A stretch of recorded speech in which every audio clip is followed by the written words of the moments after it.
Bonjour à tous, j'espère que vous allez bien. C'est Karine pour un spécial hors-série. Et oui, nous sommes le 8 mars. Je reprends. Bonjour à tous, j'espère que vous allez bien. C'est Karine pour un hors-série Passion Patrimoine. Mais aujourd'hui, nous sommes le 8 mars. Alors, Girl Power oblige. C'est une magnifique journée des femmes. Et justement, je suis entourée de femmes et on va parler des femmes. J'ai le plaisir d'être avec une personne que j'ai déjà reçue dans Passion Patrimoine. Salut Sonia. Bonjour Karine. Sonia Elminger Labadie, directrice générale de Lilycare. Tout à fait. Je suis ravie de te retrouver. Et nous sommes aussi avec Florence Stoll. Bonjour Florence. Thérapeute et femme entrepreneur. Exactement. Alors, première question, première colle, est-ce qu'on dit entrepreneuse? Ça se dit ou pas? Moi, je dirais entrepreneuse. Ouais, moi aussi. Moi. Bon, bah alors J'aime bien. Moi aussi, j'aime bien.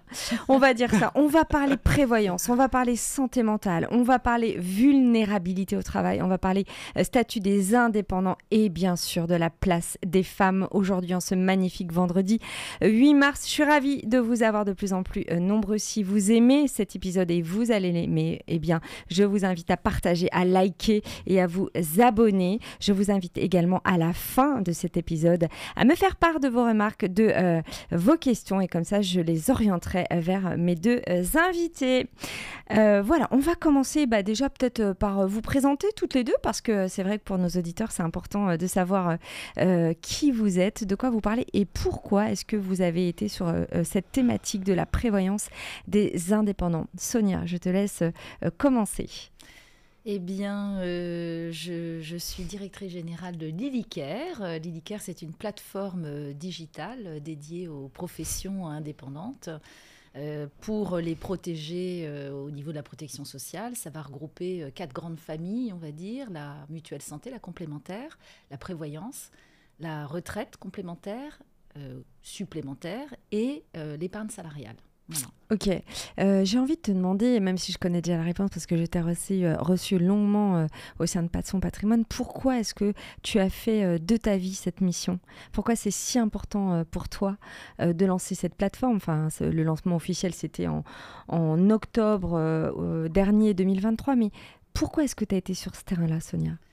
Eh bien, post-Covid, on s'est aperçu, alors évidemment, avant, et toujours, j'ai une entreprise qui est spécialisée dans la protection sociale, beaucoup d'entrepreneurs, mais également d'entreprises. Et post-Covid, on s'est quand même aperçu qu'il y avait eu un grand nombre d'arrêts de travail et que beaucoup de gens également avaient cette envie de liberté, d'indépendance, de monter leur boîte ou d'être auto-entrepreneur. Mais malheureusement, ce qu'ils ne savent pas, c'est qu'ils ne sont pas couverts, notamment en cas d'arrêt de travail, invalidité ou autre, ou très peu couverts. Il y a bien sûr des régimes de base, mais ils sont assez faibles.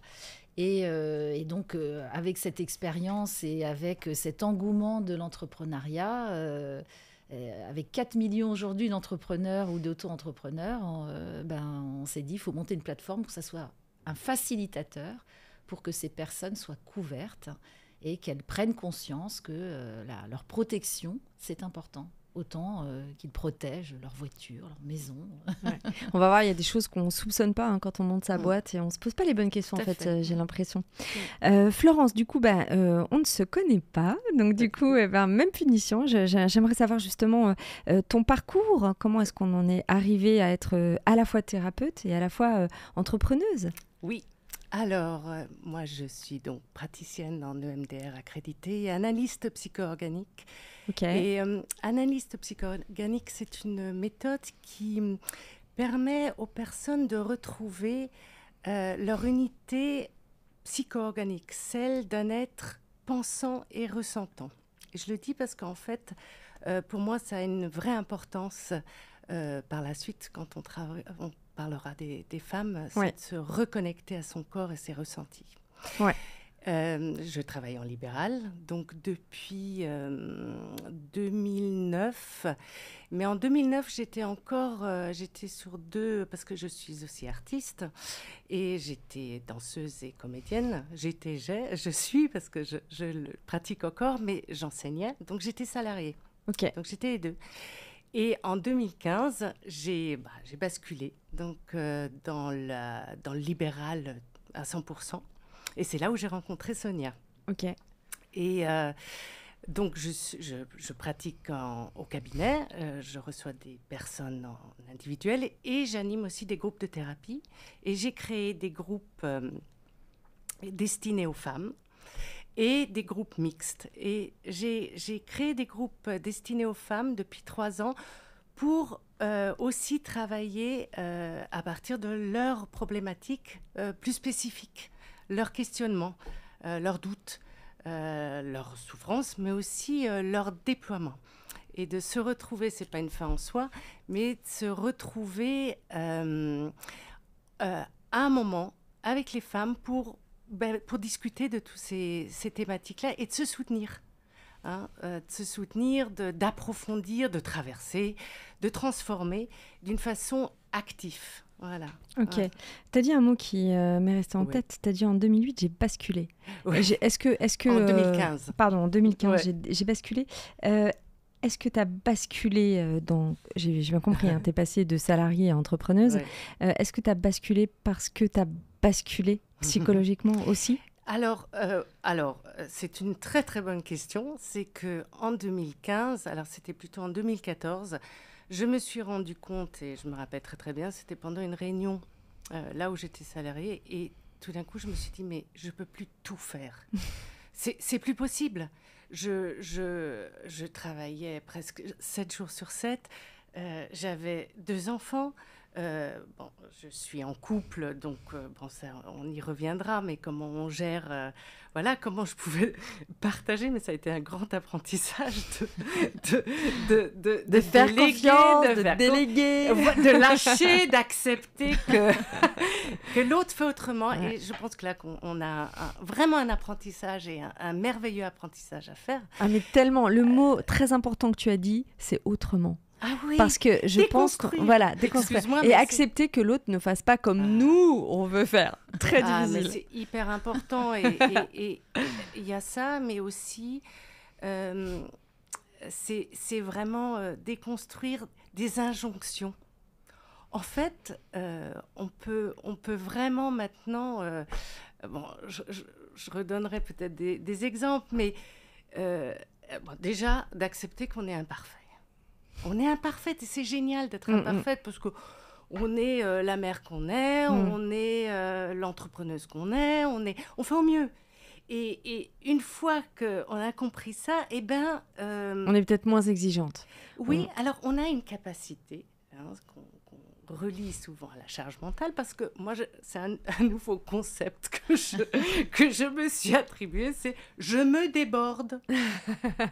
C'est qu'en fait... J'adore l'image. Ben oui, je me déborde parce que des fois, j'ai l'impression... Alors maintenant, mes enfants sont grands, mais donc ça a été vraiment un cheminement. Bien sûr. Et voilà. Mais j'avais l'impression d'avoir 4 cerveaux et 4 to-do list. Okay. Et j'ai compris qu'en fait, c'est pas parce que je pense à une chose à faire que je dois la faire. Ça, c'est... Voilà. Et c'est pas parce que j'ai cette capacité de penser à l'autre que ensuite, je n'ai pas à réfléchir et à le poser sur la table. Alors attends, Florence, tu es en train de devancer toutes mes questions de tout à l'heure. Là, on était sur la présentation, mais on a bien senti la passion qui t'anime. On a entendu aussi un petit accent. Oui, suisse. Suisse-allemande. Suisse-allemande. Voilà. Donc, tu as vu comment je suis perspicace. Mais avant, justement, de comprendre pourquoi aujourd'hui on va traiter de ces problématiques de la charge mentale, du care, et surtout, bien sûr, chez la femme. Attention, on s'est bien dit que ce n'était pas une émission féministe qu'on allait faire, mais une émission pour les femmes. Et quand on dit pour les femmes, c'est aussi... pour leurs proches, avec leurs proches. Donc, messieurs qui nous écoutez, c'est aussi une forme peut-être d'introspection qu'on va faire, mais aussi une forme parfois de pistes, de conseils. Mais surtout, on va aussi parler des femmes par rapport à leur charge mentale en tant que travailleuses indépendantes. En tout cas, c'est le sujet qu'on a choisi aujourd'hui dans notre émission spécialement hors série Lily-Care. Sonia, j'ai envie d'abord de revenir sur le statut des indépendants. Donc, arrêt de travail travail, invalidité, décès, tous les aléas en gros de la vie qui peuvent nous toucher, nous et notre famille. En gros, on a besoin de faire attention d'être protégé. Donc, dans chacune de ces situations, on a un régime de base de la Sécu qui prévoit une indemnité, si je ne dis pas de bêtises, pour compenser une partie de notre perte en revenus. Mais en tant que travailleur indépendant, et je sais de quoi je parle puisque je suis auto-entrepreneuse, le régime, en fait, il va dépendre, si je ne m'abuse, de notre statut professionnel et souvent, c'est insuffisant. Et donc, il faut prendre un contrat de prévoyance, c'est ça ? Tout à fait. En fait, qu'on soit auto-entrepreneur ou travailleur indépendant, tout simplement, ou même mandataire social de sa SAS, si on est en arrêt de travail, donc arrêt de travail temporaire, ou invalidité, je ne peux plus reprendre le travail, en fonction de son régime de base, mais il y a des régimes de base qui ne donnent pratiquement aucune indemnité, par exemple comme des régimes comme la CIPAV ou autres, eh bien, si on est en arrêt de travail temporaire quelques mois, on ne va plus avoir de revenus. Donc ça va mettre en péril beaucoup de choses autour de nous, puisque son activité, bien sûr, si on est tout seul, encore plus, mais également sa famille, son conjoint. Voilà, ça peut mettre en péril tout l'entourage s'il n'y a plus de revenus et s'il n'y a pas de maintien de salaire. Oui, mais tu vois, par exemple, je prends mon cas parce et c'est l'exemple typique. Moi, je facture. Oui. Moi, dans ma tête, si je ne travaille pas, je ne gagne rien. Je me dis pas que j'ai une indemnité. Tout à fait. Si je tombe malade, je peux pas facturer, je peux pas travailler. Tout à fait. Tu vois ce que je veux dire ? Et c'est pour ça qu'il faut pallier cette perte de revenus et également de chiffre d'affaires et puis également payer les frais parce qu'en attendant, tu as ton eau, ton électricité, ton loyer, peut-être si tu as des salariés, des charges, tes charges sociales, ton impôt. Donc ça aussi, on peut le couvrir et pour des sommes qui sont, on a toujours l'impression, parce qu'il y a souvent un frein qui peut être un frein financier, mais ça n'est pas très cher finalement. Si on n'a pas des risques aggravés, soit point de vue santé, donc là ça va être un peu plus sur mesure, soit des risques aggravés avec des sports à risque ou des choses comme ça, c'est pas très cher. On parle de 25, 30, 40, 50 euros par mois. Par mois, okay. Donc, et en plus qui sont déductibles en charge de ton activité professionnelle. Donc tout ça pour ça, je dirais, c'est-à-dire que le jour où si on a un pépin, on peut vraiment s'en mordre les doigts, mettre tout le monde en risque, voir ta propre aussi activité pour pas grand-chose. C'est dommage. Alors, allons dans le concret, parce que par exemple, j'ai des copines qui sont esthéticiennes à domicile, tu vois, par exemple. C'est aussi des entrepreneuses. Hein. Bien sûr. 2 questions, Sonia. La première, si on les paye... en liquide et qu'elles ne vont pas tout déclarer. Donc, sur quoi va se baser la prévoyance si elles souscrivent ? Et deuxièmement, est-ce que tu ne te dis pas que c'est parce que la prévoyance n'est pas obligatoire que du coup, on n'y pense pas ? Alors, pour la première partie, on peut avoir des contrats forfaitaires. Alors, évidemment, si tu ne déclares pas tes revenus, ça va être compliqué de partir sur une base. D'accord. Mais en tous les cas, on peut avoir des contrats forfaitaires. Pour quel type d'activité ? C'est que tu as des personnes qui ont des activités en dents de scie, c'est-à-dire, Absolument. on parlait des architectes saisonnalité, notamment, avec une saisonnalité, et donc avec une année excellente et puis une année très mauvaise. Donc sur quoi on va se baser Donc on va faire un contrat forfaitaire, surtout au début de l'activité, on ne sait pas trop si on va beaucoup se payer ou pas, mais il faut quand même qu'on soit couvert. Parce que Ce que tu veux dire, c'est qu'on va partir d'une hypothèse de moyenne globale sur l'année, de combien, si je lisse tout, je peux gagner en moyenne. Tout à fait. C'est ça que tu veux dire ? Je veux dire, par exemple, moi, il faut absolument, de toute façon, pour payer mes charges, j'ai absolument besoin d'avoir au moins 2 000 euros par mois. Okay. Et on va partir sur une base forfaitaire. Alors, c'est des contrats qui sont un tout petit peu plus chers puisqu'on part sur du forfaitaire, mais c'est pas non plus très important la différence. Et ça va permettre de se couvrir et d'avoir au moins un minimum s'il se passe quoi que ce soit. On se casse, l'esthéticienne, elle se casse une jambe, un bras, elle ne peut plus travailler. C'est pas très grave, mais pendant un mois, peut-être un mois et demi, elle n'aura plus de revenus. Oui, mais alors du coup, au bout de combien de temps j'ai mes mensualités totales ? Alors là, ça va être une option qu'on va mettre dans le contrat. Donc ça va être ce qu'on appelle une franchise. Donc accident, hospitalisation, en général, c'est 3 jours de franchise. C'est très court, voire 0 jour. Donc là, on est pris en charge immédiatement. Donc immédiatement, on va percevoir ce revenu complémentaire. Et en cas de maladie, donc la maladie, c'est plus... on est entre 15 jours et 30 jours de franchise. En moyenne, la maladie, ça va être, je suis bloquée, j'ai mal au dos, je suis bloquée pendant un mois à la maison. Ou ça peut être des maladies psy, des dépressions, des choses comme ça. Là, il y aura des franchises un petit peu plus longues. Ok. Admettons, c'est vrai que tu parles justement on essaie de parler de la place des femmes et on parle justement de ces indépendants. Est-ce que, mais vraiment c'est pas une question piège, si tu sais pas c'est pas grave, je me suis posé la question de combien était le ratio des indépendants hommes-femmes? Alors, il y a en moyenne, il y a quand même 70% d'entrepreneurs hommes.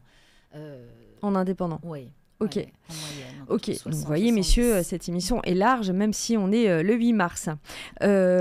Alors, qu'est-ce que justement sont ces droits quand on est indépendant? Accès aux soins de santé, couverture médicale, Oui. couverture des soins préventifs, tu viens d'en parler, confidentialité des dossiers médicaux, droit à formation et est-ce qu'on cotise aussi pour sa retraite du coup?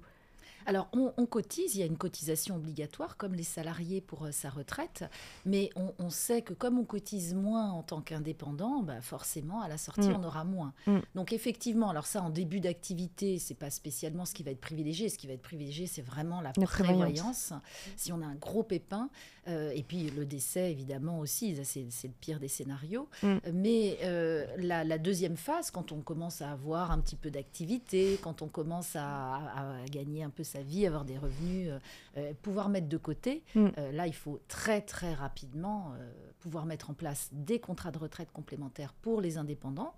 Dans le cadre de la loi Madelin, en plus, on peut le déduire de son activité et donc se créer sa propre retraite, finalement. Mais si j'ai un PER à côté, je vais me dire que ça vaut pas la peine ou est-ce que pour toi, l'un va avec l'autre ou... Les deux sont complémentaires. Les deux sont complémentaires. PER, ça va venir jouer sur la fiscalité à titre personnel et le contrat Madelin, Madelin, PER, Madelin, va lui être prélevé sur l'activité professionnelle avec une sortie à la retraite, pareil comme pour le PER. Alors, tu m'as fourni des chiffres, hein, les PME qui représentent plus de 95% des entreprises en France. Donc, c'est dire si la santé du pays dépend de ces PME. Donc, c'est quand même incroyable qu'elles soient aussi peu couvertes. On va se pencher puisque c'est aujourd'hui la journée des femmes et puis parce qu'on a justement une thérapeute avec nous, thérapeute artiste. De surcroît, non mais je suis aussi artiste, donc je sais à quel point c'est important parce qu'il y a un côté sensitif, sensible qui peut t'aider, je pense aussi dans tes pratiques. Hein. On va aller sur ce sujet de la santé mentale des femmes. Florence, pourquoi est-ce que la charge mentale des femmes entrepreneuses est plus forte, plus dense que celle des hommes? Est-ce qu'on a des études là-dessus ou est-ce que c'est juste un qu'en dira-t-on ou est-ce que réellement, toi, j'imagine... ta clientèle est exclusivement féminine? Non, pas que. D'accord. C'est quoi le ratio alors? Je dirais 1/3, 2/3. Un tiers d'hommes et 2/3 de femmes. Oui. D'accord. Est-ce que tu retrouves les mêmes mots, MAU, et en fait j'ai envie de dire les deux, MOTS et MAUX, chez les hommes et chez les femmes? Alors, j'aime pas faire de généralité parce que chaque personne vient avec sa singularité. Non, mais tu as noté peut-être des signes. Tu t'es pas étonnée de te dire tiens, c'est marrant, ça revient. Alors, c'est sûr que la question de la place de la femme, de ses besoins et de ses désirs, dès qu'il y a une cellule familiale, c'est un tiraillement. Voilà. Tu veux dire que les femmes culpabilisent plus que les hommes? Alors, oui. Alors, c'est intéressant ce mot culpabilité, parce que ça a été un grand thème. Et en fait... Là, tu m'as analysé en deux secondes. Là. Mais parce que quand la culpabilité, en fait, elle existe. Et elle doit être supportée pour désirer. Alors, je m'explique. Ouais. Ben oui, parce que forcément, si je choisis, parce que c'est très important, et ça c'est le gros problème, j'ai besoin de... si je suis entrepreneuse, je pense que chaque personne qui est entrepreneur ou entrepreneuse, c'est qu'il aime ce qu'il fait. Oui. Ouais, il a créé son truc, c'est un peu son bébé, c'est son enfant. Il est content, il passe beaucoup de temps à réfléchir. C'est presque, il n'y a pas de vendredi soir. Voilà, ça circule, il va voir une expo et ça lui fait penser à ça. Voilà, donc c'est tout le temps présent. Hein, c'est très actif, c'est très nourrissant. Et quand il y a une vie familiale, parce que si on est seul, c'est pas un problème, c'est comment j'intègre l'autre, en fonction des âges, bien sûr, parce que là, ça c'est aussi... et en fonction des besoins des enfants. Mais c'est pas parce que je travaille et que j'aime mon métier que j'ai pas besoin aussi du temps pour moi. Ça, c'est très important. Mais c'est quoi du temps pour soi? Parce que tu vois, moi souvent, que ce soit les femmes que je connaisse, beaucoup que je reçoive ici, ou même moi, ou ma mère qui me dit mais tu prends pas assez de temps pour toi. Je lui dis bah si, regarde, j'étais chez le coiffeur, ou je me suis fait faire un massage. Non mais c'est ça, prendre du temps pour soi. Mais est-ce que c'est suffisant 2 heures dans la journée? Eh ben, ça c'est déjà ça quand même. Oui, puis ça dépend de chacune. Parce que quels sont mes besoins? Ça, c'est vraiment, en fait, moi, je trouve que le baromètre, je parle plutôt comme un instrument. Pour moi, bien sûr. Voilà. C'est que si je sens, alors, je prends un violon, si je sens qu'il est désaccordé, je continue pas à jouer. Je m'arrête et je l'accorde. Et en fait, notre corps, il nous dit quand ça va plus. Il nous montre quand on commence à être irrité. Il nous montre quand on se sent impuissante, vulnérable. Et tout ça, c'est très important. Culpabilité, quand on commence à sentir... Et là, il faut se poser. Il n'y a pas de « il faut », mais là, j'invite à se poser et dire « Ok, qu'est-ce qui se passe là? Qu'est-ce qui ne va pas ?» Et je dirais, c'est de regarder, de s'inclure dans cette cellule, s'il y a des enfants, il y a le conjoint ou pas, etc., et de s'intégrer et de regarder, mais qu'est-ce qui est désaccordé? Qu'est-ce qui ne va pas? Comment je peux remédier avec les autres? Parce que si, bien sûr, j'ai passé mon temps à travailler toute la semaine, et puis le soir, je rentre et je fais à manger, etc. Moi, j'ai lâché, il y a plein de choses que j'ai lâchées, mais que j'ai intégrées, que j'ai parlé avec la famille. J'ai dit, moi, je ne peux pas, et je n'ai pas envie. Alors ça, voilà, j'ai pas envie de rentrer et faire à manger. Voilà. Eh ben oui. Hein, mes générations au-dessus, elles ont fait à manger. Tu soulèves quand même tellement de choses là. Et voilà. Et du coup, je supporte pour un moment cette culpabilité où je suis totalement innocente. Je veux dire, j'ai rien fait. Hein. Je dis juste que je n'ai plus envie de cuisiner. Et alors, comment on va faire? Et alors ça, c'est très... J'ai des grands enfants maintenant, hein, ils ont 21 et 16 ans. Mais ça a été donc un cheminement, c'est que, en fonction de leur âge, nous les avons intégrés parce que c'est une équipe. Une équipe, exactement. Moi, j'ai toujours vu... le couple comme une équipe. Oui, et même la cellule. La cellule, oui. C'est que, en fait, moi, j'ai vécu en colocation. J'ai adoré. Et quand on vit en colocation, on a chacun des tâches. Eh bien, la famille, c'est la même chose. En fait, il faut revoir la chose. Il ne faut pas se voir comme parce que je deviens mère. Voilà, parce que je deviens mère, je tiens la cellule. Non, la cellule matricielle, on va dire, surtout quand elle devient... tout le monde contribue. Mais ce que tu dis aussi, c'est, enfin, je veux dire, tu parles de nos générations d'avant. Et puis, évidemment, je suis sûre que beaucoup de femmes sont en train de nous écouter et de se reconnaître. Mais il y a 2 choses pour moi. Il y a la première... je pense on a cette vision un peu archaïque des tâches qui incombent aux femmes et de l'homme et du travail et peut-être aussi du portefeuille. On en a parlé beaucoup dans toutes mes émissions avec qui doit tenir justement la maison. Mais justement, cette phrase, elle est importante. Qui tient la maison financièrement et qui tient la maison, ménage, bouffe, machin, tout ça, rangement. Donc, ce que tu dis, ce que j'entends, c'est que tu dis qu'il faut mettre à plat les choses et dire j'ai plus envie de ça. J'ai plus envie. Waouh, c'est hyper dur. Tu sais, moi, j'aurais du mal à le dire. Pourquoi? Parce que moi, j'ai envie d'être un modèle. En plus, j'ai 3 filles, tu vois le truc. Et voilà. T'es pas un modèle si tu as envie d'être ce modèle. C'est le contre-modèle. c'est de pouvoir lâcher ça. si je peux me permettre. Ouais. Et tu vois, c'est alors plutôt, j'ai dit envie, je reviens, je pense qu'il y a une notion, et je reviendrai aussi par rapport à Lily Kerr, parce que c'est vrai Bien que sûr. la prévoyance, parce que je pense que c'est important. Peut-être j'en parle d'abord.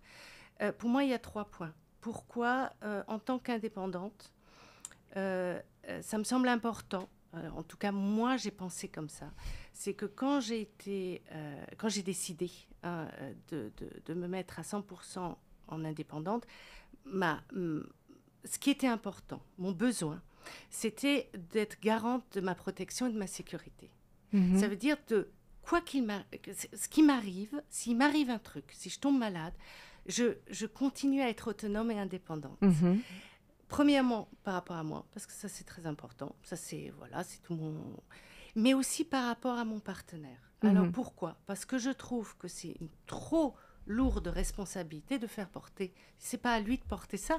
On n'est plus dans des... Alors, peut-être, bien sûr, il y en a toujours, mais il y a 2 salaires. Et pourquoi à lui de porter ? Et surtout, en tout cas, j'estime que le financier rentre aussi dans l'équilibre du couple et le bien-être du couple. Voilà. Et la 3e chose, parce que pour moi, il y a 3 points, c'est la cellule familiale, parce qu'il y a des enfants, donc il y a une famille. Et si je tombe malade, c'est déjà fragilisant. Bien sûr. Hein, ça fragilise quand un des parents tombe malade. Si en plus, ça fragilise l'équilibre financier, c'est un double. Voilà. Hein, ça peut devenir traumatique, en fait. Mais tu vois, tu dis, je voulais être indépendante, me sentir libre. C'est des mots forts. Et je pense que toutes les femmes qui sont dans cette situation d'assumer, de dire, écoute, je lance mon business, fais-moi confiance, que ce soit à leur partenaire, aux enfants aussi, à leur famille, parfois à des parents qui sont... on va dire mentalement très présents, parfois très influençables, et le truc de tout... Moi, je prends mon cas parce qu'il est hyper révélateur. T'inquiète, je vais être autonome, je file madame, et fais-moi confiance. Mais tu vas plus pouvoir t'occuper de tes enfants. mais si, tu verras, j'assure. Et puis le mari, ah ouais, mais moi, attention, hein, moi, j'ai mon job, machin, tout ça.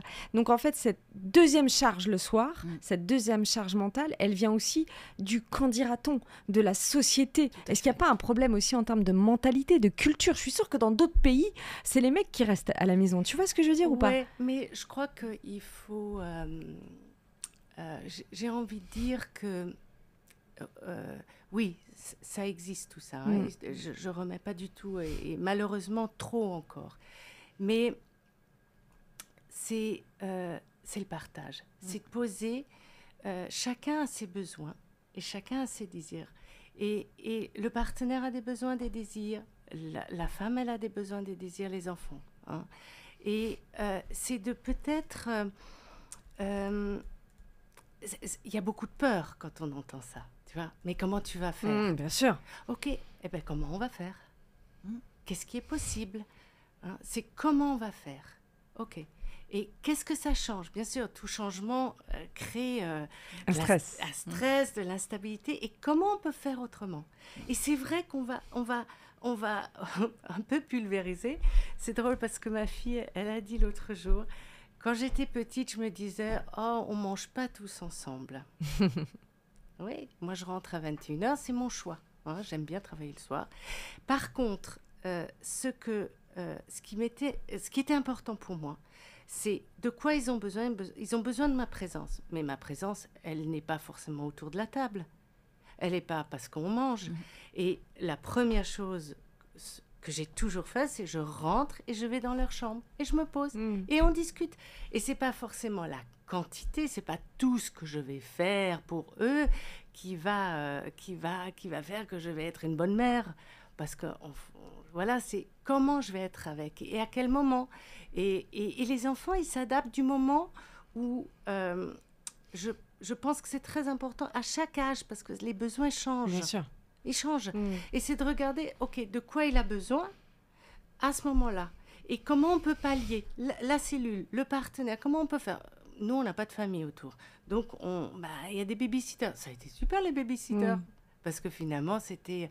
Donc, c'est en fait, être très créatif. C'est d'être créatif. Vraiment, quand on déconstruit, parce que sinon, on ne peut pas. C'est pas possible. On ne peut pas tenir tous les rôles.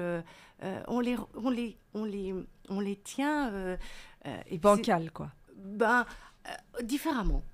Je crois que chacun, il faut arrêter de regarder à droite et à gauche et se dire, mais quelle mère j'ai envie d'être, en fait. Et quelle mère ils ont besoin. Ou quel père. Et j'ai presque envie de sortir de père-mère, j'ai envie de dire de parents. Hein? De quoi ils ont besoin à ce moment-là. Alors ça, c'est pour les enfants. Et puis, en tant que femme aussi, quelle femme j'ai envie d'être avec mon conjoint. Et ou aussi, quelle femme chef d'entreprise j'ai envie d'être. En gros, toi, tu penses que c'est la communication qui est essentielle, la répartition des rôles. On refait le game, en fait. C'est ça que tu dis. Alors, je crois que la première étape, c'est de se poser toutes ces questions à soi-même, d'abord. Parce qu'en fait, il faut arrêter de croire que l'autre va savoir ce que j'ai besoin ou ce que je désire. Enfin, quand ça fait longtemps que tu es avec quelqu'un, il a fait le tour de la question quand même. Mais non, parce que déjà nos besoins, ils changent tout le temps. Non, ça c'est une illusion de croire que l'autre sait ce que l'autre a besoin. Si c'est pas verbalisé et si je fais pas une demande à l'autre, et l'autre, c'est un autre. Il a aussi ses besoins et ses désirs. Ça veut dire qu'il peut accepter, il peut refuser, il peut... On discute, c'est ça j'ai envie de dire, c'est ça le conflit dans le bon sens du temps. Ouais, je comprends. Jusqu'au moment où on trouve un oui, un chez accord. nous, ça discute. Hein, un accord, exactement, pour s'accorder. En fait, si on a en tête que...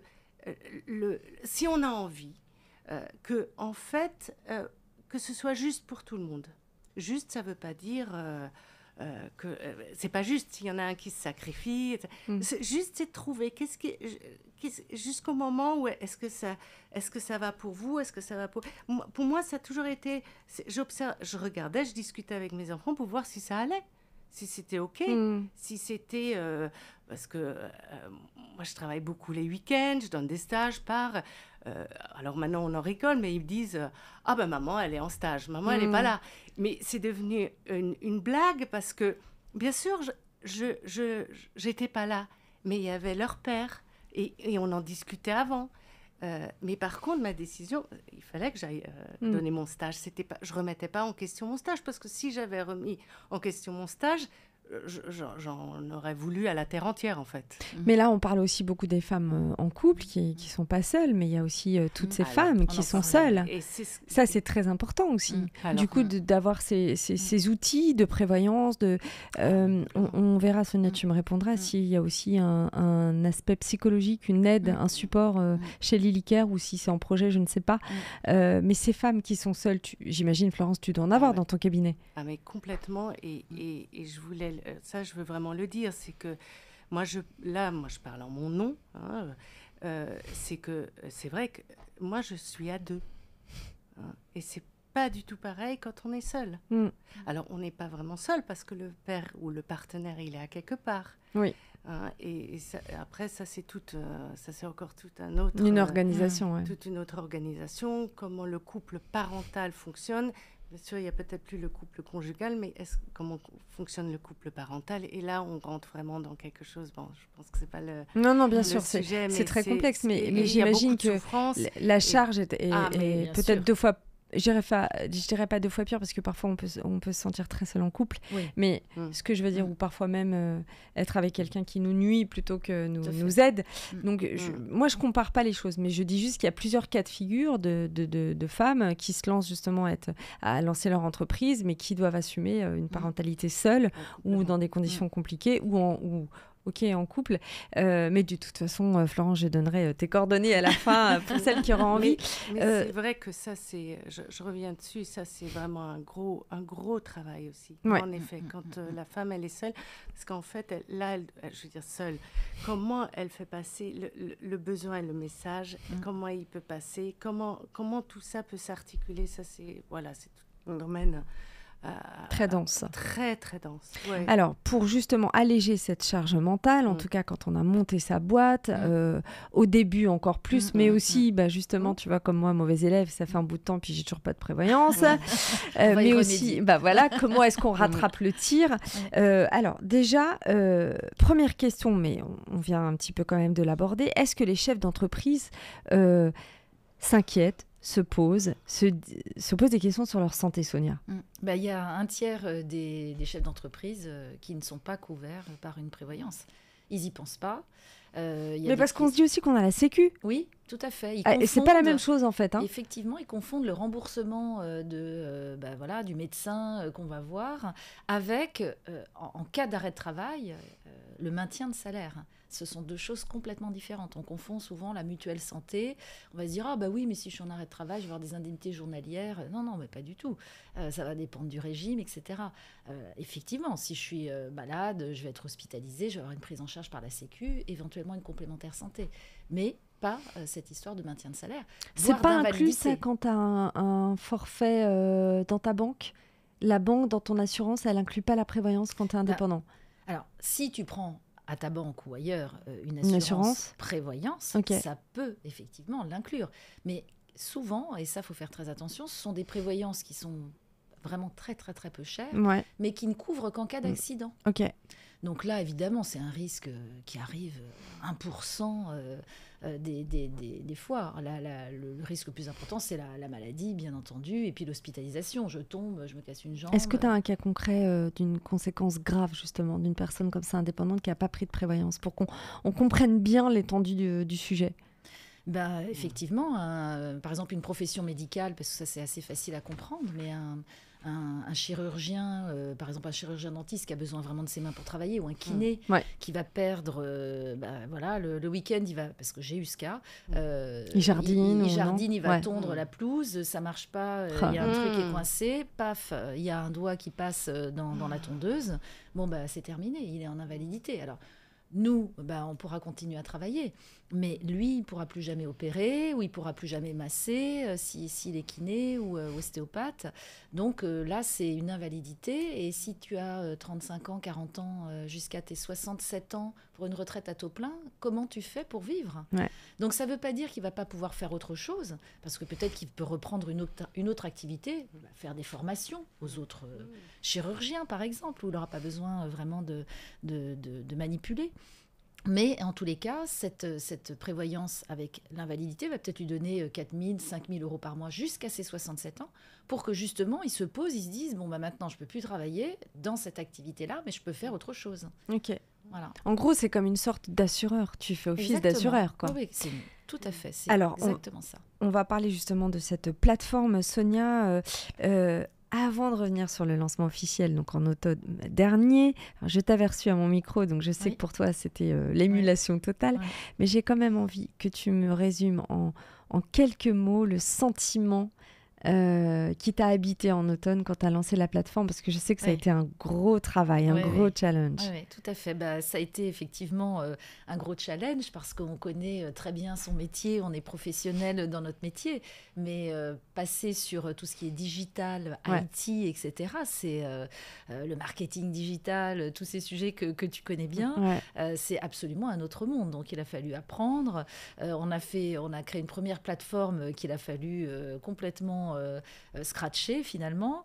Donc là aussi, on a vraiment appris de nos erreurs. Et puis finalement, on est arrivé en septembre avec une plateforme, et puis exactement comme on la souhaitait, en intégrant les services. Donc tu parlais tout à l'heure notamment de prévention, mais effectivement, on a intégré des partenaires comme TIL qui mettent en place des solutions de santé mentale, de protection et de santé mentale en entreprise.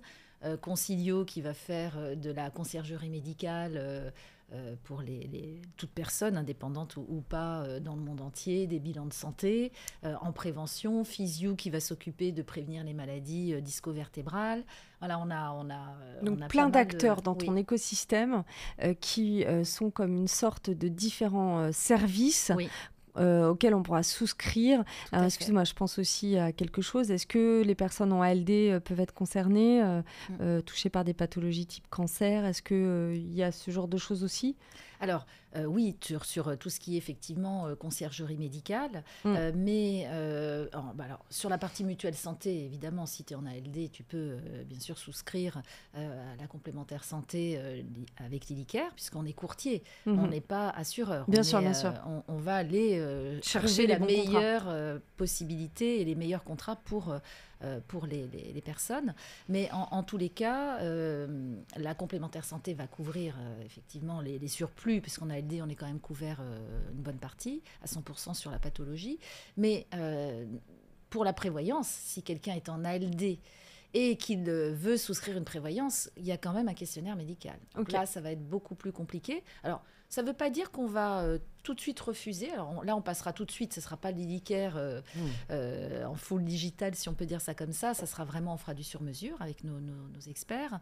Mais ça peut être une exclusion de cette pathologie, mais on pourra couvrir tout le reste. Donc, ça peut valoir la peine aussi de regarder. 4 millions de professionnels indépendants en France, c'est un boulevard, en fait. Oui, tout à fait. On se dit, mais qu'est-ce qui s'est passé, en fait? Ah oui, mais il y a un gros manque d'informations. Et c'est vrai que c'est notre cheval de bataille depuis une vingtaine d'années. Il y a un gros manque d'informations. Dans les pays anglo-saxons, on sait qu'on a une protection sociale, ou même dans les pays... Canada aussi, beaucoup. Canada, exactement. On sait qu'on a besoin d'une complémentaire. Mais en France, on a toujours cette idée que le système de base va nous couvrir. Exactement. Et on n'y pense pas. Et effectivement, sur 4 millions, il n'y en a qu'un tiers qui sont couverts. Et on sait pourtant que sur des boîtes qui ferment ou qui déposent le bilan, malheureusement, il y en a un tiers, c'est dû à une indisponibilité du chef d'entreprise.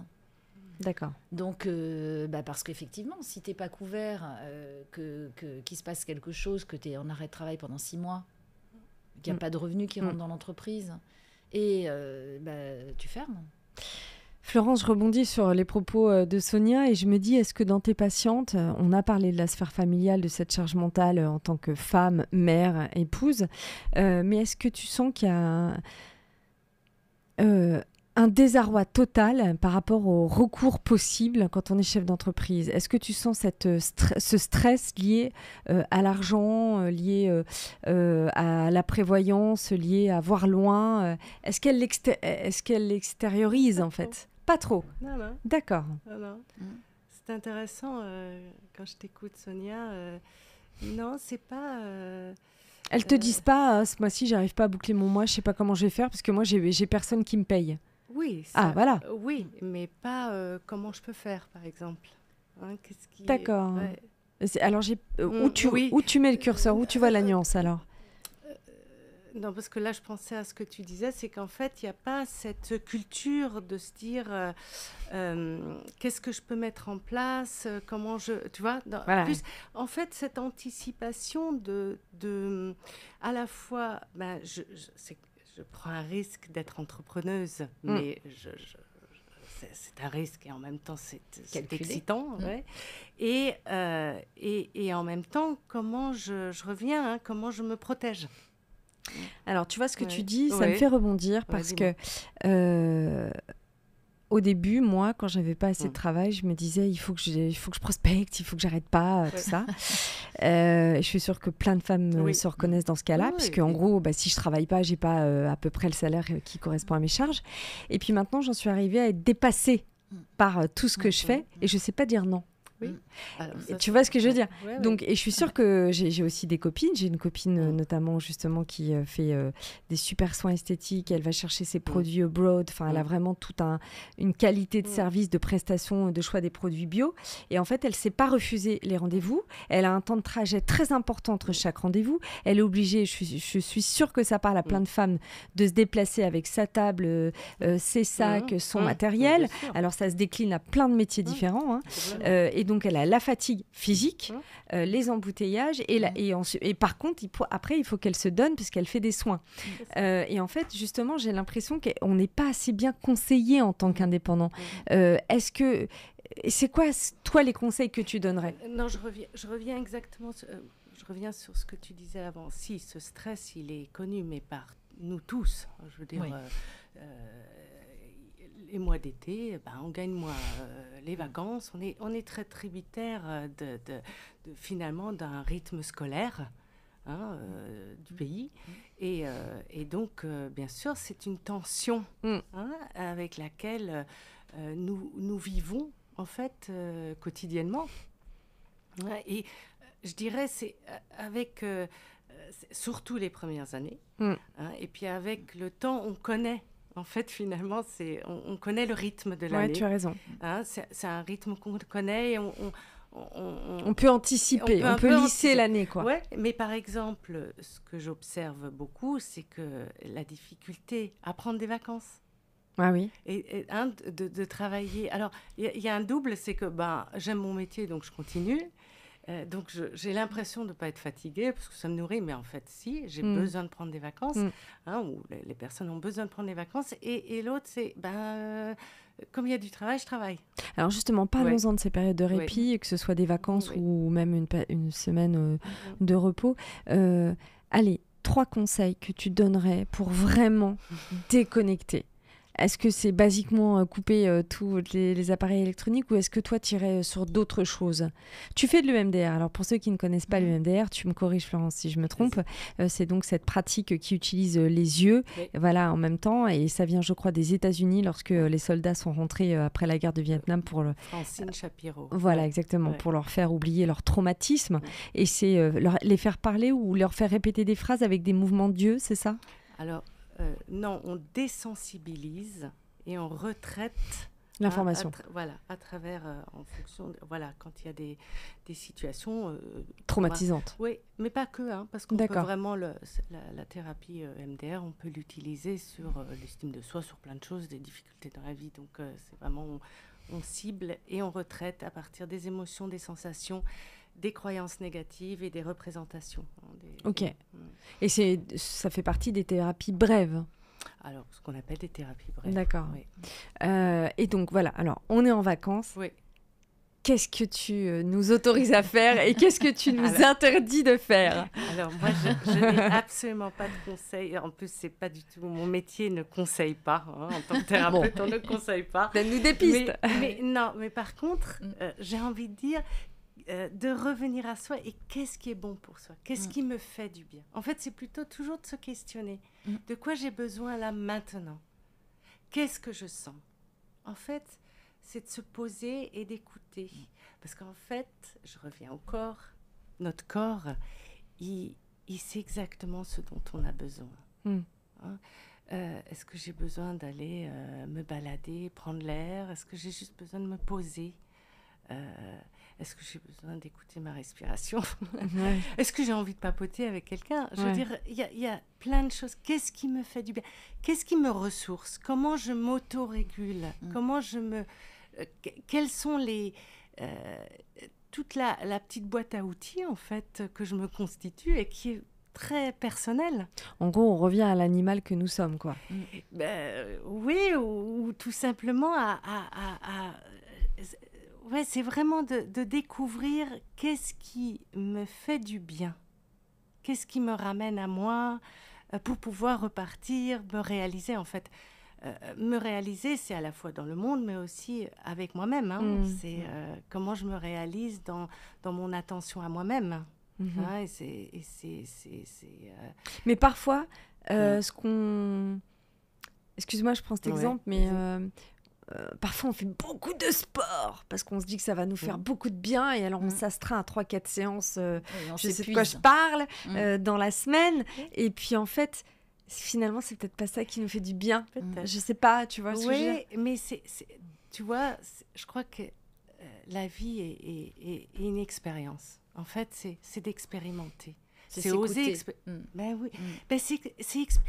on s'en fout, je le fais 3 fois. En fait, finalement, c'est trop, je passe à 2. C'est finalement essayer, ou moins longtemps. Oser, ou moins longtemps, ou moins intensément. Et puis, je reviens à nos besoins et changent. Oui. À une époque, j'ai peut-être besoin de courir tous les jours. Et puis après, maintenant, c'est mieux de passer sur mon tapis au Pilates.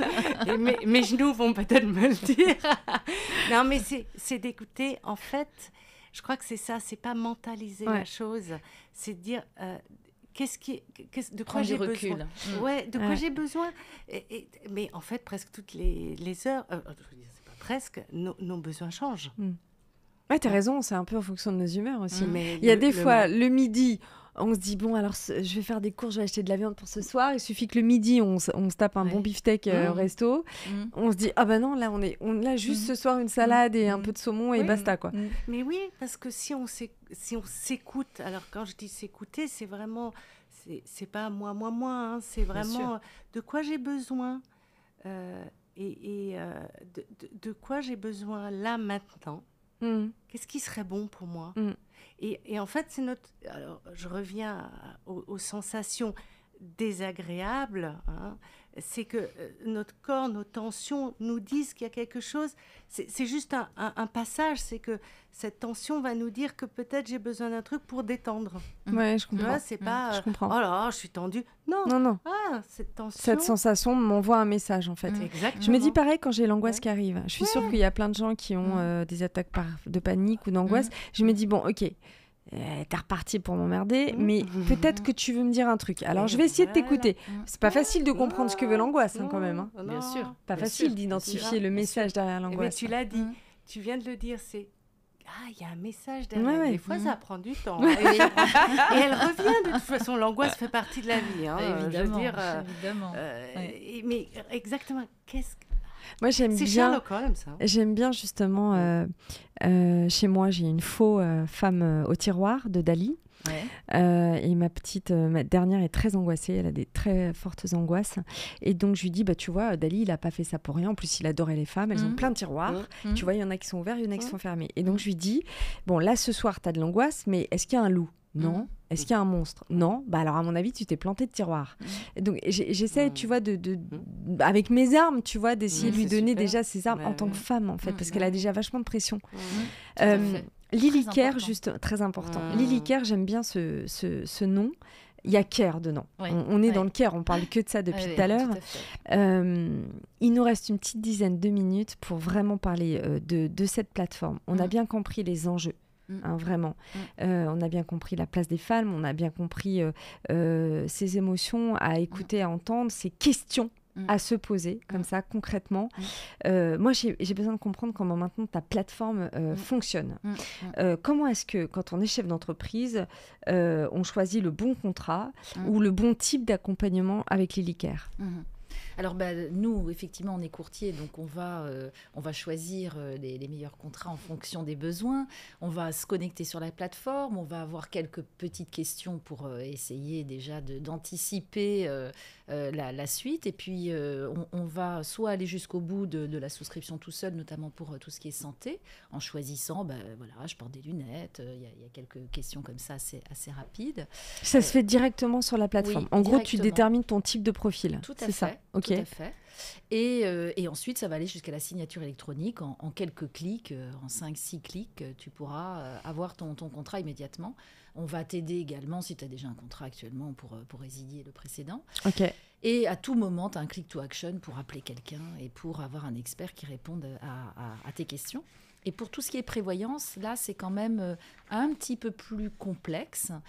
Donc, il y a 2-3 questions, effectivement, mais c'est assez fréquemment repris derrière immédiatement par un expert qui va te poser toutes les questions. Parce que tu vois, j'ai eu un exemple là avec un client qui avait un contrat de prévoyance, un chef d'entreprise qui a 70 personnes. Il fait du ski hors-piste. Ah oui. Mais ce n'était pas dans son contrat de prévoyance, c'était exclu. Donc, avec ce qu'on entend... Exactement. Donc, il fait du ski hors-piste, il lui arrive un pépin, il est immobilisé pendant 3 mois. Il n'est pas couvert. Même le hors-piste serait couvert, parce que c'est quand même une décision personnelle de faire du hors-piste. Tout à fait, mais tu as des contrats qui peuvent couvrir ce type de risque, comme des sports aussi. Tu fais du rugby, voilà, tu fais certaines tu te mets en danger volontairement. Tu pars beaucoup à l'étranger, par exemple. Donc voilà, donc ça va être... on a fait en sorte que ce soit le plus simple possible. Nous, ce qu'on veut, c'est que les entrepreneurs prennent en main et soient informés de leur protection sociale. Il faut qu'ils se protègent. Voilà. Après, ils peuvent développer leur boîte, ils peuvent aller à fond, faire du ski, ils peuvent faire tout ce qu'ils veulent. Mais au moins, ils sont Exactement. Le tranquilles but, de ce côté-là. Exactement. Et donc, pour revenir au care et aux femmes, effectivement, on s'aperçoit que les femmes sont plus dans ces métiers de care, hein, donc dans les métiers de la santé, dans les métiers de prendre soin des autres, etc. Mais elles ne pensent pas à prendre soin d'elles-mêmes. Donc, j'entendais une étude qui disait il y a 7 semaines que les femmes mettent en moyenne 38 minutes de plus de temps quand elles font un infarctus pour appeler les pompiers. C'est-à-dire qu'elles font d'abord attention aux autres, elles les rassurent avant de se dire ah ouais mais là non je suis en train de crever quoi. C'est dingue. Exactement. Et c'est pour ça que non, c'est extrêmement important. Certes, elle s'occupe des autres, mais c'est important, comme on le disait aussi avec Florence, de s'occuper de soi, mais également de se protéger. Et c'est pas que soi, c'est-à-dire auto-centré, c'est tout l'environnement autour. Et donc c'est pour ça qu'on a créé cette plateforme. Le but étant vraiment de protéger l'entrepreneur de façon globale. Sonia, il n'existait pas de plateforme comme ça? Je veux dire, c'est quoi votre différence, votre valeur ajoutée alors? Nous, on est vraiment très centré sur l'indépendant. Il y a des plateformes comme celle-là, bien sûr, qui s'occupent plutôt de couvrir les salariés des entreprises, puisque c'est obligatoire. Comme tu sais, la mutuelle santé et la prévoyance depuis 2016, enfin, la prévoyance, ça dépend des conventions collectives, mais en tous les cas, la mutuelle santé. Mais pour les indépendants, il n'y avait pas de plateforme comme celle-là qui était vraiment dédiée pour eux, pour les protéger. Est-ce que, je livre une question comme elle me vient, est-ce que je suis en mi-temps, j'y ai le droit? Oui. Est-ce que je ne suis... Enfin, je ne suis pas de nationalité française, mais j'ai quand même une carte de séjour, un droit de travail, j'y ai le droit. Enfin, tu vois, toutes ces questions-là. Bien sûr, à partir du moment où tu es indépendant, tu es inscrit, tu sois auto-entrepreneur, à l'URSSAF, que tu sois profession libérale, médicale ou pas, profession du droit, ou artisan dans le bâtiment, commerçante, tu peux te protéger, avoir une complémentaire pour, en cas de pépin, justement. Et ça, il faut le faire dès le départ. Ouais. Puisque quand tu es jeune, ça coûte pas très cher. Et puis, il y a des contrats qui sont des contrats qu'on appelle âge à l'adhésion. Donc, c'est-à-dire que ça ne va pas augmenter vraiment en fonction de l'âge. Plus tu le fais jeune, plus mieux c'est pour C'est pour pas toi. Rétroactif pour une personne comme moi, mauvais élève, qui ne l'a pas fait depuis 3 ans. Je peux pas, non. Si tu n'as pas eu de problème, tu peux le faire à n'importe quel moment. Ouais. Puisque là, on voit que la moyenne des femmes qui s'installent dans l'entrepreneuriat, c'est plutôt autour de 46 ans. Donc voilà, tu as de la marge. C'était bien sympa, les filles. Moi, j'ai une dernière question, mais qui est hyper importante. Je voudrais vous demander à toutes les deux 3 choses. Ça peut être des mots, hein, ça peut être des phrases, mais 3 choses en guise de dernier mot chacune aux femmes qui nous écoutent, mais aussi aux hommes, parce qu'il y a quand même beaucoup d'hommes qui aiment les femmes et qui poussent les femmes à être bien, à prendre soin d'elles. Florence, on va commencer par toi. Alors, la première chose qui m'est venue quand on dit care, en fait, c'est vraiment écouter ses limites. Ok, intégrer ses limites. Ouais, les limites. Se dire, non, j'ai des limites. Savoir dire non, quoi. Savoir dire non et écouter vraiment à l'intérieur de soi. Hein, je reviens toujours à l'intérieur, mais j'ai des limites, je ne suis pas toute puissante, en fait. Ok. Ça, c'est la première chose. La deuxième chose, j'ai envie de dire, vous êtes déjà bien comme vous êtes, on est bien. Ouais, cool, quoi. Ouais. Et la troisième chose, dès que ça s'emballe, dès que ça se déborde... Prendre de la hauteur. Stop. Ouais, stop. Ah ouais, stop. Il n'y a pas mort d'homme. Ouais.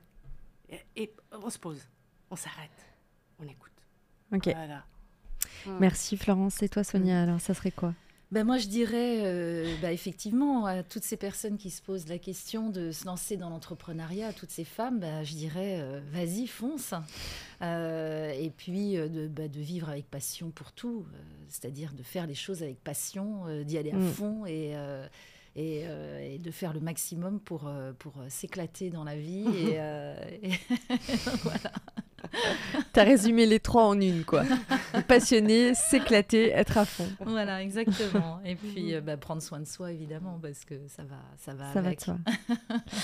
Et puis, moi, je vais clore avec, j'ai noté, noir sur blanc, j'ai noté, on parle souvent de ses besoins, mais pas assez de ses désirs. Et je me suis dit, moi, ça a fait écho, et je me suis dit, mais en fait, les désirs, c'est pas que des désirs physiques, hein. Mais c'est vrai qu'on n'ose peut-être pas dire j'ai des désirs en fait. Et je l'assume en fait. Ça, c'est vrai. Ouais, voilà. Une très bonne lecture, une philosophe assez exceptionnelle que m'a fait connaître justement Florence, qui est Manon Garcia, qui est une philosophe qui a une des plus grandes spécialistes de Simone de Beauvoir. Et je te recommande ces lectures qui sont assez intéressantes. Tiens, justement, un livre peut-être que tu nous recommanderais, Florence. On ne naît pas soumise, on le devient. Ah waouh, Manon Garcia. Bon, on va s'arrêter sur cette magnifique phrase. J'étais ravie de faire ce spécial hors-série 8 mars avec vous deux. Sonia, bien sûr, si on veut te contacter, avoir plus d'infos ou aller, bien sûr, souscrire à la plateforme, eh bien, c'est Sonia Elmlinger Labadie, directrice générale de Lilycare, Lilycare. On peut te contacter bien sûr sur ton site, mais aussi sur LinkedIn. Florence Stoll, STO2L, thérapeute, femme entrepreneur, entrepreneuse. Es-tu sur LinkedIn également, Florence ? Oui. Bon. J'ai un site. Et t'as un site. Et voilà, je vous invite à aller justement aller justement au contact de ces 2 femmes extraordinaires dont j'ai été justement ravie aujourd'hui de faire l'émission. J'espère que ça vous aura plu. Allez liker, partager cet épisode aujourd'hui. On est le 8 mars, donc partagez aux copines, partagez aux mamans, aux sœurs, aux cousines. Et puis écoutez-nous encore très nombreux. Merci d'avoir suivi ce spécial hors-série Lilycare. Je vous dis à très bientôt pour un nouvel épisode de Passion Patte. Salut!